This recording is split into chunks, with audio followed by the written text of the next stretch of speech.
Mediterranean food, not just in Spain, in Italy, Greece, is all about eat together. We couldn't conceive just, go to your room or living room or wherever just by yourself and eat, rushing it. No, it's not about that, right? It's about share the act of cooking and taste and talk and enjoy it, and then sit all together and keep talking and then talk a little bit more.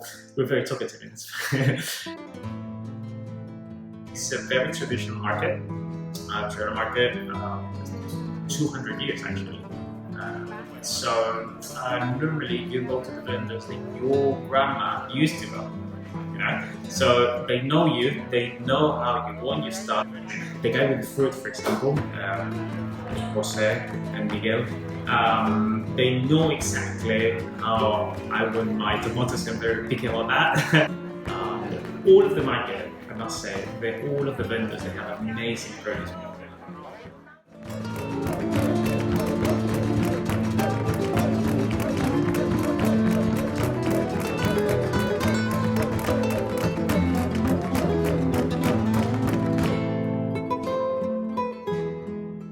Gazpacho and Salmorejo, okay, the very original soups, they came from the Roman soldiers. In this part of Spain, they used to mix olive oil with a little bit of onion, salt and vinegar, mashed all together, and they used to drink that to rehydrate, because you imagine a Roman soldier 2,000 years ago, heavy armor, sweating all the time, so they need electrolytes.